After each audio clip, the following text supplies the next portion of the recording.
Est-ce que tu te sens nerveux quand quelqu'un te parle en français?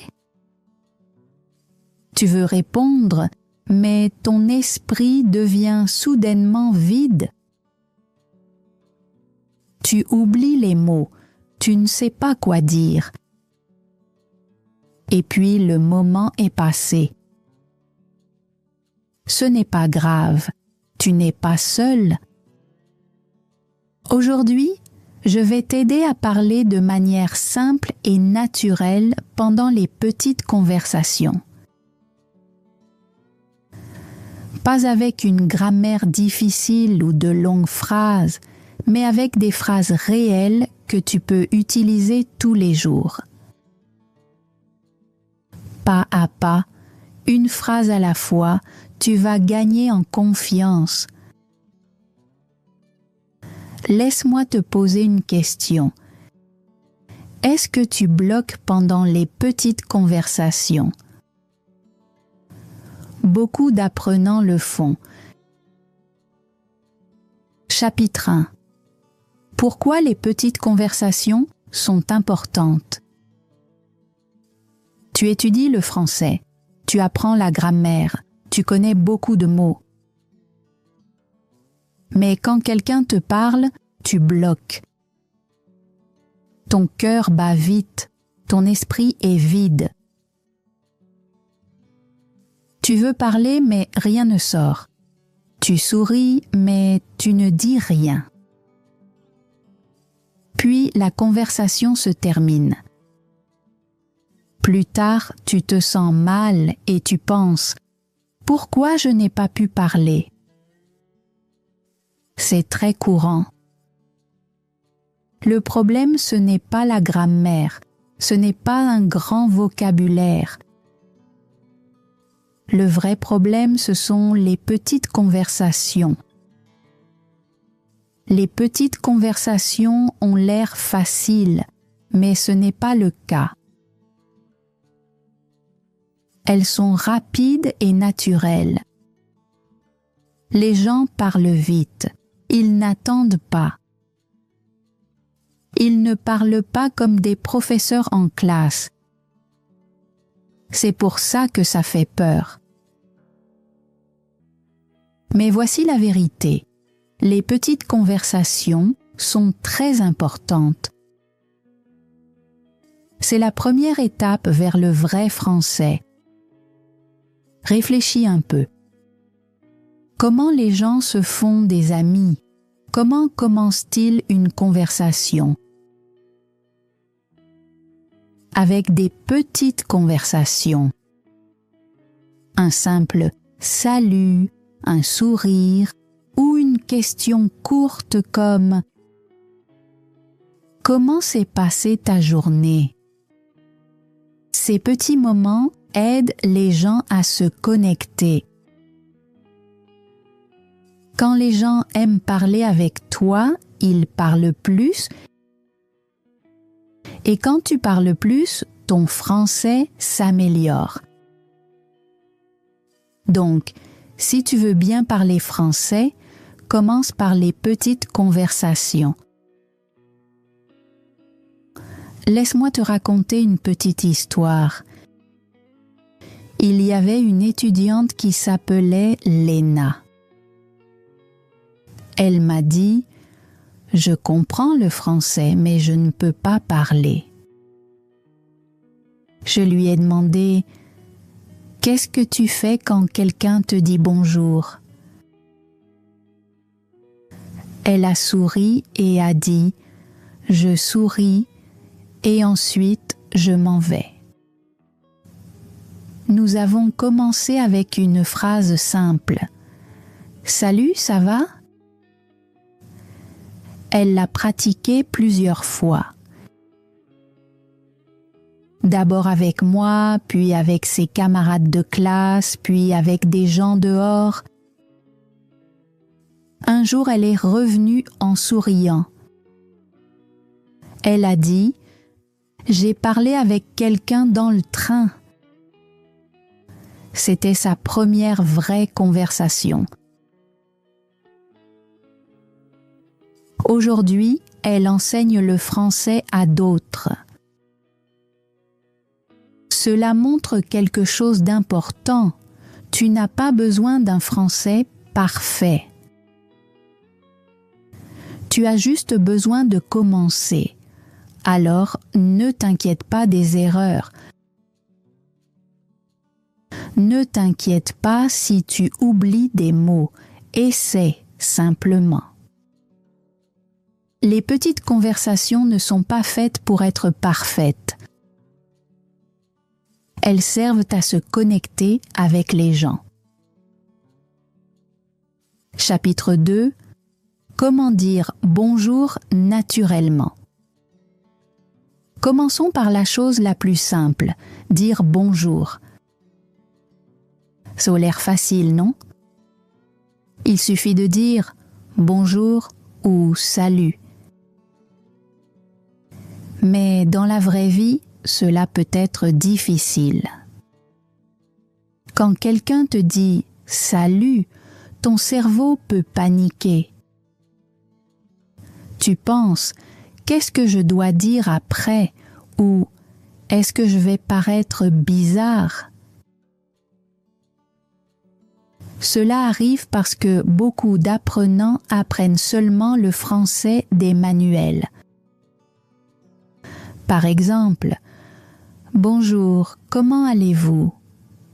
« Je vais bien, merci. » Mais dans la vraie vie, les gens ne parlent pas toujours comme ça. Ils utilisent des phrases simples et détendues. Ils utilisent aussi leur voix, leur sourire et leur langage corporel. Imaginons une situation. Tu entres dans un café. Tu vois quelqu'un que tu connais. Il sourit et dit « Salut, ça va ? Que fais-tu » Beaucoup d'apprenants sourient seulement ou donnent une réponse courte comme « Ça va ?» C'est bien, mais tu peux faire plus. Voici quelques réponses simples et naturelles. Salut, ça va bien, et toi? Plutôt bien, et toi? Pas mal, juste un peu fatigué aujourd'hui. Je vais bien, merci. Tu peux aussi commencer avec différentes salutations. Salut, coucou, bonjour, quoi de neuf? Tu n'as pas toujours besoin de dire bonjour. Salut est très courant et amical. Le plus important, c'est de rester simple. Souris, parle clairement et ne réfléchis pas trop. Rappelle-toi, les gens n'attendent pas un français parfait. Ils veulent juste une réponse simple et amicale. Alors, la prochaine fois que quelqu'un te dit « salut », ne bloque pas. Souris et réponds avec une phrase simple. C'est ton premier pas pour parler français avec confiance. Salut, bonjour. Ravi de te voir. Quoi de neuf? Comment ça va? Ça fait longtemps. Yo, mais seulement avec des amis. Comment se passe ta journée? Salut, comment tu vas? Ce sont de vraies salutations. Elles sont courtes, amicales et les gens les utilisent tous les jours. Mais voici un secret important, ce n'est pas seulement les mots. C'est aussi ta voix, ton sourire, tes yeux et ton ton. Par exemple, si tu dis « ravi de te voir », mais que ton visage semble inquiet ou fatigué, ce n'est pas naturel.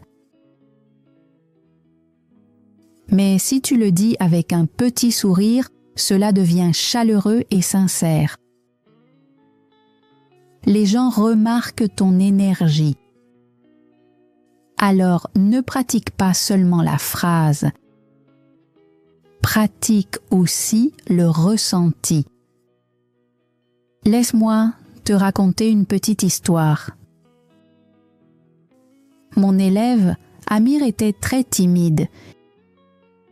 Il a étudié le français pendant 5 ans, mais il n'aimait pas parler. Il pouvait bien lire et comprendre, mais quand il devait dire « bonjour », il avait peur. Un jour, nous avons pratiqué seulement les salutations, rien d'autre. Nous nous sommes levés et avons fait comme si nous étions des inconnus qui se rencontrent pour la première fois. Il a dit « Salut ». J'ai dit « Salut ». Il a demandé « Ça va ?» J'ai répondu « Plutôt bien ». Nous avons fait cela pendant 10 minutes chaque jour. Après une semaine, il m'a dit « J'ai dit bonjour à quelqu'un à la salle de sport ». Il a souri et a dit « Nous avons parlé pendant 5 minutes ». C'était un grand pas pour lui. C'est la puissance d'une phrase simple. Elle ouvre la porte. Après, tout devient plus facile. Tu peux faire la même chose. Tu peux t'entraîner seul si tu veux. Mets-toi devant un miroir et dis « Salut, comment se passe ta journée ?» Essaie différentes salutations. Change ton ton, souris, détends-toi. Tu n'as pas besoin d'apprendre 100 façons de dire bonjour. Choisis-en simplement 5 que tu aimes. Utilise-les tous les jours, avec tes amis, tes voisins, ou même avec ton assistant sur ton téléphone. Tu vas commencer à te sentir plus naturel. Tu n'auras plus peur de dire bonjour. Souviens-toi aussi de ceci. Les salutations ne sont pas une question de grammaire. Elles sont une question d'énergie. Quand quelqu'un dit « Salut », il ne te teste pas. Il ouvre une porte. Ton rôle est de passer cette porte. Et si tu ne sais pas quoi dire ensuite, ce n'est pas grave. Souris. Dis quelque chose de simple comme « Ravi de te voir » ou « Comment ça va ?» Laisse la conversation avancer naturellement. Et si la conversation s'arrête, ce n'est pas grave non plus. Tu as essayé et c'est comme ça que tu progresses. Maintenant, réfléchis à ceci. Quelle est ta façon préférée de dire bonjour en français? Ensuite, parlons d'une question très courante. Comment ça va? Quand quelqu'un te pose cette question, que dis-tu? Beaucoup d'apprenants disent « Je vais bien, merci. Et toi ?» C'est poli, mais dans la vraie vie, les gens ne le disent pas très souvent. Cela peut sembler un peu artificiel. Tu veux paraître naturel, mais tu ne sais pas quoi dire. C'est normal. La vérité, c'est qu'il existe beaucoup de réponses simples que tu peux utiliser. Par exemple, plutôt bien, pas mal, ça va.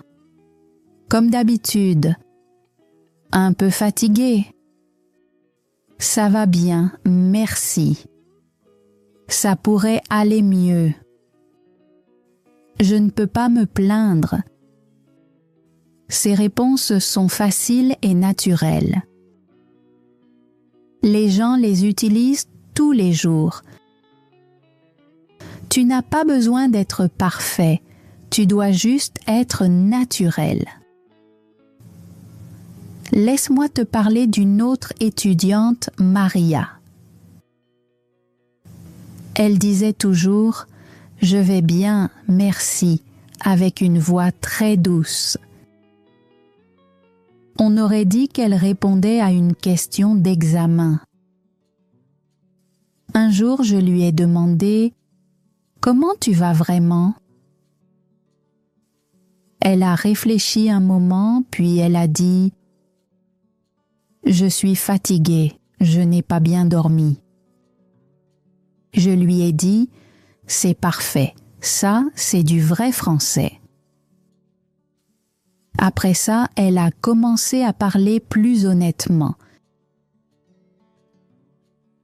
Les gens parlaient plus avec elle parce qu'elle semblait naturelle. Tu peux faire la même chose. Choisis 2 ou 3 réponses que tu aimes. Pratique-les, dis-les à voix haute, utilise-les dans la vraie vie. Et n'oublie pas de poser la question aussi. Au lieu de dire seulement « Et toi ?» essaie « Et toi ?» Et toi alors? Comment se passe ta journée? Tout va bien? Ces petits changements font une grande différence. Donc, ton objectif cette semaine est simple. Quand quelqu'un te demande « Comment ça va ?», donne une vraie réponse. Garde-la courte, garde-la honnête. Puis, pose la question à ton tour. Écoute, souris, continue. Une petite phrase peut commencer une vraie conversation. Et si personne ne te pose la question, commence toi-même. Sois simple, sois naturel. C'est comme ça que tu progresses. Chapitre 4. Parler de la météo. Laisse-moi te dire un petit secret. Quand 2 inconnus parlent pour la première fois, de quoi parlent-ils? Pas de sujet profond, pas de politique, pas du travail. Ils parlent de la météo. Oui, la météo. Tu entends des choses comme « Il fait chaud aujourd'hui, non ? On dirait qu'il va pleuvoir. Belle matinée. » Ces petites phrases sont très puissantes. Elles sont faciles, sûres et naturelles. Tout le monde peut voir le ciel. Tout le monde peut sentir l'air. Donc, quand tu ne sais pas quoi dire, parle de la météo.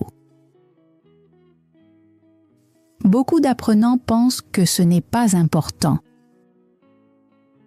Alors ils restent silencieux. Ils attendent le moment parfait pour parler. Mais ces moments sont rares. Le vrai français se passe dans de petits moments, à un arrêt de bus, dans un café, dans un ascenseur. Et dans ces moments, la météo t'aide à commencer. Tu n'as pas besoin de grands mots. Juste des phrases simples comme « Il fait vraiment froid aujourd'hui ». « Il fait tellement chaud aujourd'hui ». Il y a une bonne brise, non? On dirait qu'il va pleuvoir. C'est une journée parfaite pour une promenade. Le ciel est magnifique aujourd'hui. Ces phrases sont faciles. Tu peux les dire à n'importe qui, un voisin, un commerçant ou quelqu'un à côté de toi. Tu n'as pas besoin d'un sujet profond. Tu partages simplement le même moment. Laisse-moi te raconter une petite histoire. Mon élève Anna a déménagé à Londres. Elle était timide et ne parlait pas beaucoup français. Un jour, il pleuvait beaucoup. Elle attendait à un arrêt de bus à côté d'une femme. Après un moment, Anna a dit « La météo ici est toujours surprenante ». La femme a souri et a ri. Puis elles ont commencé à parler. Elles ont parlé pendant 5 minutes. C'était la première vraie conversation de Anna avec une inconnue. Une simple phrase lui a donné du courage. Après ça, elle a commencé à parler davantage. Plus de sourires, plus de conversation, plus de confiance.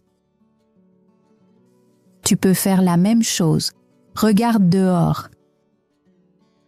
Il fait soleil, froid, il y a du vent. Dis quelque chose à ce sujet. Pratique d'abord à la maison. Mets-toi devant un miroir et dis « Belle journée, non ?»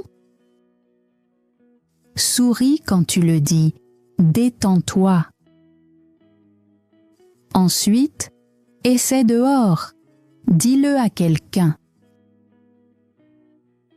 Rappelle-toi, tu n'as pas besoin d'être parfait. Tu dois juste être naturel. Les gens ne se souviennent pas de la grammaire parfaite. Ils se souviennent de la gentillesse et de la chaleur. Voici un dernier conseil.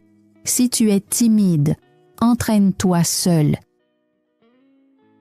Dis « Waouh, il fait froid aujourd'hui ». Dis-le dans ta chambre. Dis-le quand tu ouvres une fenêtre. Dis-le quand tu sors. Cela aide ton cerveau à s'habituer à parler. Bientôt, cela devient naturel. Et un jour, quelqu'un t'entendra et te répondra. C'est comme ça que les conversations commencent. Chapitre 5. D'où viens-tu? Parfois, quelqu'un sourit et te demande « D'où viens-tu » C'est une question simple, mais elle peut sembler difficile. Tu peux te sentir nerveux. Tu ne sais peut-être pas quoi dire ensuite. Alors tu réponds simplement « Je viens du France », puis silence. Tu attends. Tu espères que la personne continue la conversation. Mais parfois, elle ne le fait pas. C'est pour cela que ce sujet est important. Parler de l'endroit d'où tu viens ne concerne pas seulement ton pays. Cela parle aussi de ton histoire. Les gens posent cette question parce qu'ils s'intéressent à toi. Alors, ne t'arrête pas avec une réponse très courte. Ajoute un petit détail. Tu peux dire par exemple « Je viens de France, c'est un pays très vert. » Je viens d'une petite ville près de la ville. C'est calme et paisible. Je viens d'une grande ville. C'est animé mais excitant. Ces phrases sont simples, mais elles montrent un peu ta vie. Tu peux aussi parler des gens et de la culture. Les gens sont très gentils. La nourriture est incroyable. Il y a beaucoup de beaux endroits. Maintenant, ta réponse devient plus intéressante. Et voici une autre étape importante. Posez une question en retour. Après ta réponse, tu peux dire « Et toi, tu viens d'où ?» Cela permet de continuer la conversation. Voici un petit exemple. Quelqu'un demande « D'où viens-tu » Tu réponds « Je viens de Nice, c'est une ville au bord de la mer. Le climat est chaud et les gens sont gentils. Et toi ?» Maintenant, la conversation continue. C'est le but. Tu n'as pas besoin de mots compliqués. Tu as seulement besoin de phrases simples et réelles. Parle avec confiance, parle avec émotion. Parce que quand tu parles de l'endroit d'où tu viens, tu partages une partie de toi. Et c'est ainsi que les vraies connexions commencent. Ces petits détails aident les gens à comprendre ton monde. Tu peux aussi partager tes sentiments, par exemple. Ma ville me manque parfois. C'est beau, mais il fait très chaud en été. J'adore vraiment la nourriture là-bas. Ces phrases simples rendent ta réponse plus réelle et plus intéressante. Quand tu parles avec ton cœur, les gens t'écoutent. Ils ne se soucient pas si ton français est parfait. Ils veulent surtout que tu sois sincère. Laisse-moi te raconter une petite histoire. Un de mes élèves, Diego, venait d'une petite ville au Mexique. Au début, il n'aimait pas parler de sa ville. Il pensait qu'elle était trop petite et pas intéressante. Alors, quand quelqu'un lui demandait « D'où viens-tu » il disait seulement « Du Mexique » et il souriait. Un jour, je lui ai demandé de décrire sa ville en une phrase. Il a dit « C'est un endroit calme avec des orangers et des gens gentils. » J'ai souri et j'ai dit « C'est très beau, dis ça la prochaine fois. » Et il l'a fait. La fois suivante, quand quelqu'un lui a demandé d'où il venait, il a dit « Je viens d'une petite ville avec des orangers et des gens gentils. » La personne a souri et a dit « Ça a l'air incroyable. » Ce moment a donné confiance à Diego. Après cela, il a commencé à partager davantage. Maintenant, il parle avec fierté. Tu peux faire la même chose. Tu n'as pas besoin de longues histoires, juste de petites phrases avec du sentiment. Dis quelque chose sur ta ville, ta famille, ton enfance, la nourriture, le climat ou les gens. Chaque endroit a quelque chose de spécial. Quand tu le partages, les gens se souviennent de toi. Tu peux aussi poser des questions pour continuer la conversation. Par exemple, tu y es déjà allé? Tu connais mon pays? Tu viens d'où? Les petites conversations sont comme un jeu. Tu parles, puis tu écoutes, puis tu parles encore. Maintenant, pratiquons. Si quelqu'un te demande « D'où viens-tu ?» ne donne pas une réponse trop courte. Dis une phrase complète et ajoute un détail. Par exemple, « Je viens de Nice. C'est une ville au bord de la mer avec de belles collines et un climat chaud. » Dis-le à voix haute.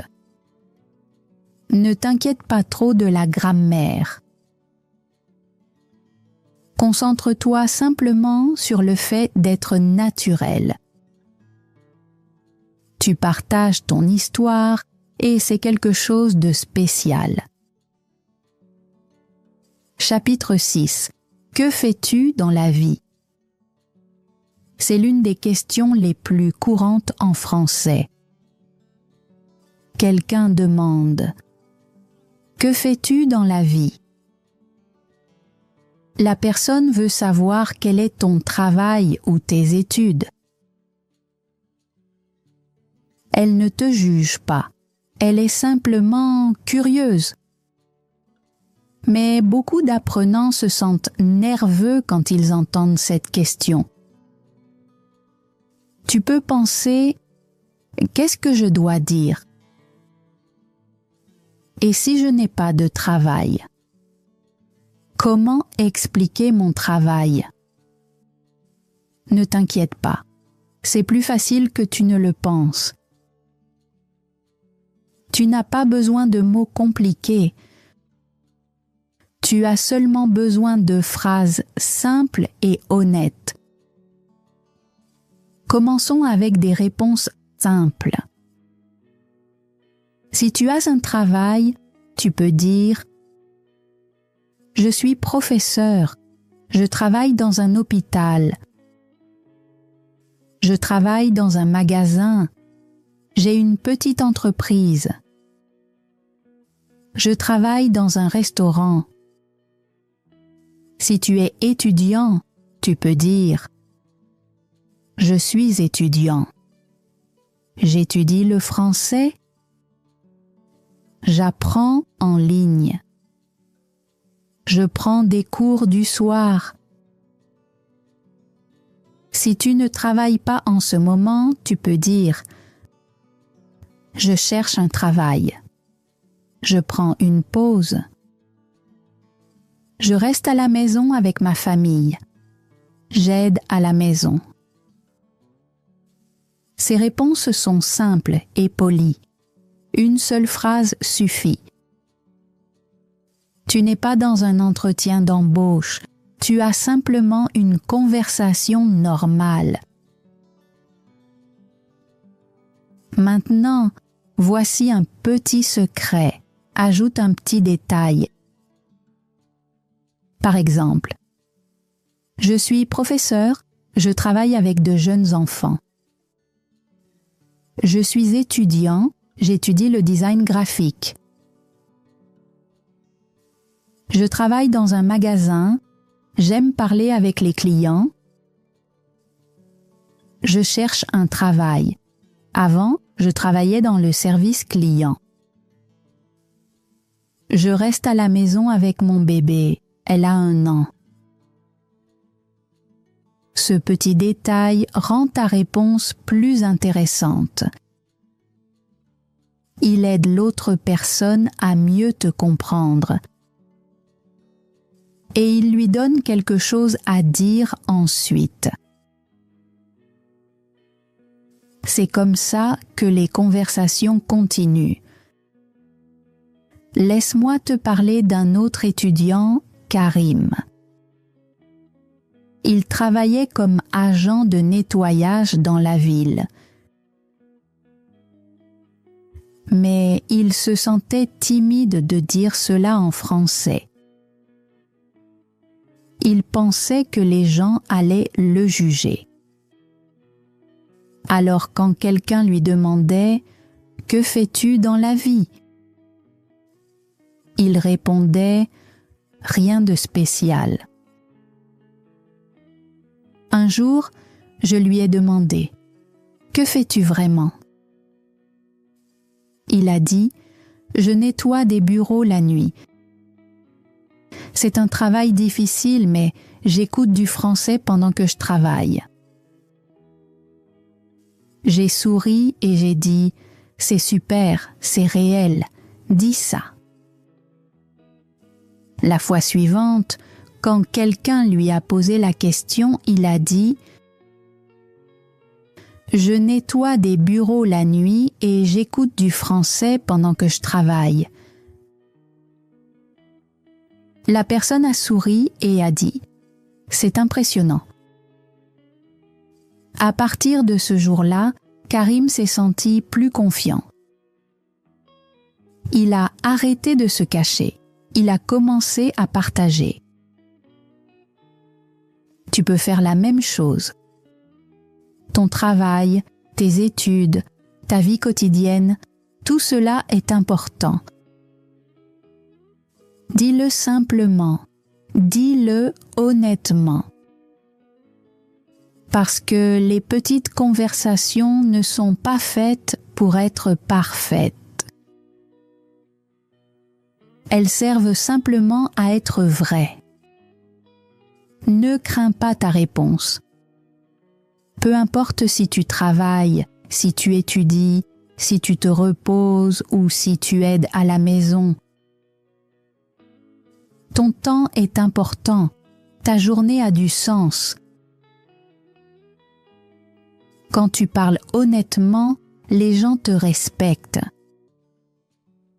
Et rappelle-toi, si tu ne veux pas parler du travail, ce n'est pas grave. Tu peux changer de sujet doucement. Tu peux dire « Je travaille dans la technologie, mais j'aime beaucoup la musique. Je suis étudiant, mais j'apprends aussi le français pour le plaisir. Je fais une pause en ce moment et je passe plus de temps avec ma famille. Cela montre quelque chose d'important. Tu n'es pas seulement ton travail. Tu es une personne avec des passions, des rêves et une vraie vie. Et les gens aiment ça. Après ta réponse, n'oublie pas de poser une question aussi. Et toi, que fais-tu dans la vie? Tu travailles près d'ici? Cela garde la conversation équilibrée. Tu ne fais pas que parler, tu écoutes aussi. C'est cela qui rend les petites conversations naturelles et agréables. Maintenant, pense à ta propre vie. Que fais-tu? Essaie de dire une phrase simple en français.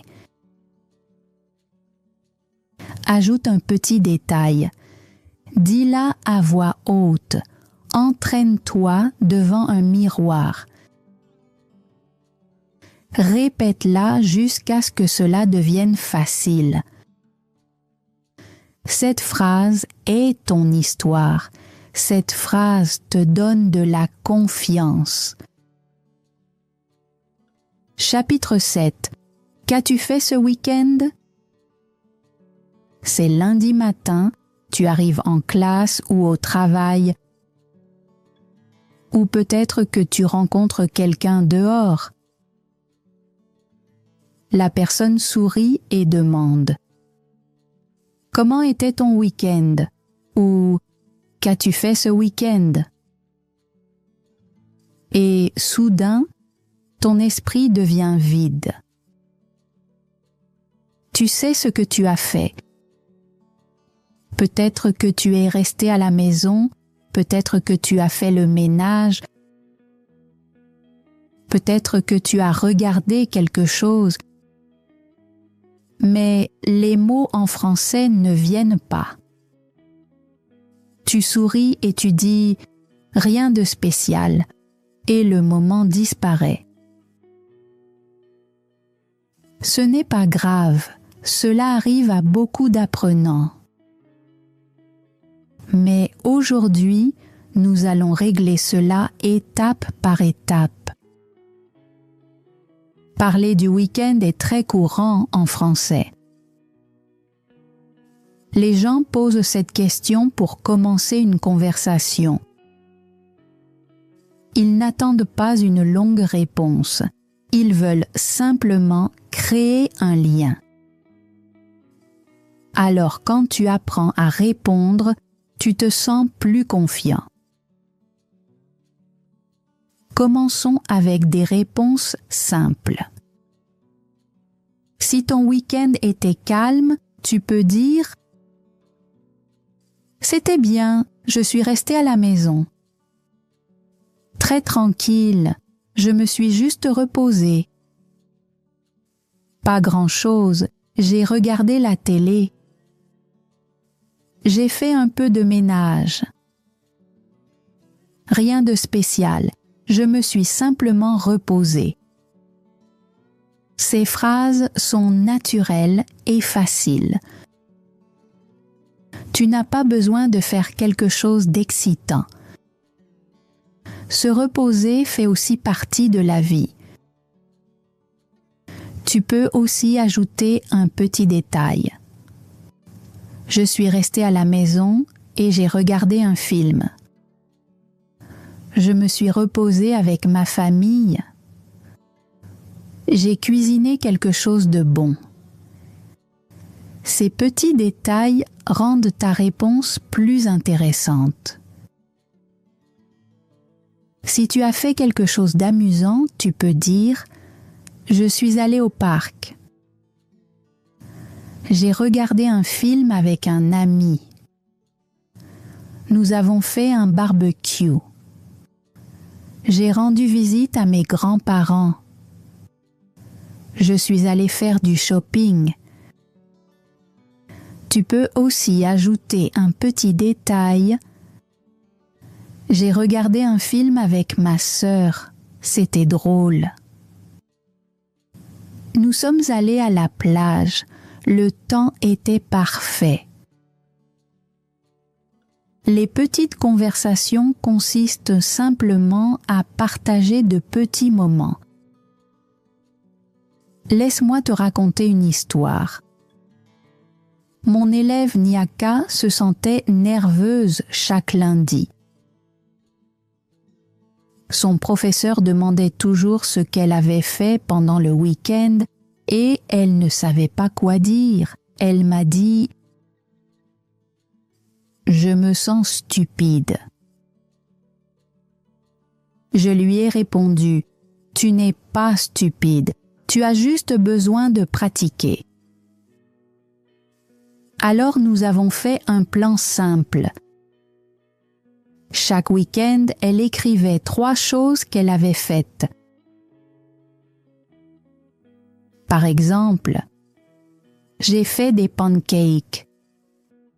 J'ai appelé ma mère. J'ai écouté de la musique. Ensuite, elle s'entraînait à les dire en français. Après 2 semaines, elle se sentait prête. Le lundi, son professeur lui a demandé « Qu'as-tu fait ce week-end » Elle a répondu « J'ai fait des pancakes samedi et dimanche, je suis allée me promener. » Le professeur a souri. C'était un petit moment, mais pour elle, c'était une grande réussite. Elle a parlé, elle a créé une connexion, elle s'est sentie fière. Tu peux faire la même chose. Chaque week-end, écris 1 ou 2 choses que tu as faites. Dis-les à voix haute. Entraîne-toi devant un miroir avec un ami ou même avec ton téléphone. Tu n'as pas besoin d'une grammaire compliquée. Tu as besoin de phrases simples et réelles. Et n'oublie pas de poser des questions. Après que quelqu'un a répondu, tu peux dire « Ça a l'air sympa ». Quel film as-tu regardé? Tu as aimé? Où es-tu allé? Ces questions permettent de continuer la conversation. Elles montrent de l'intérêt. Elles font se sentir les gens bien. Et elles t'aident à parler davantage. Et si vraiment tu n'as rien fait, ce n'est pas grave. Tu peux dire « Je n'ai pas fait grand-chose. Je me suis juste reposé. » C'était un week-end tranquille. Parfois, les week-ends calmes sont les meilleurs. Sois simplement honnête. Sois simple. Sois toi-même. C'est comme ça que les petites conversations fonctionnent. Maintenant, c'est ton tour. Qu'as-tu fait le week-end dernier? Essaie de le dire en 1 ou 2 phrases simples. Entraîne-toi. Dis-le à voix haute. Tes mots comptent. Ton français compte. Ton histoire compte. Dans la prochaine vidéo, nous parlerons des loisirs et des centres d'intérêt, les choses que tu aimes faire pendant ton temps libre. C'est là que les petites conversations deviennent plus amusantes et plus personnelles. Thanks for joining Frenchie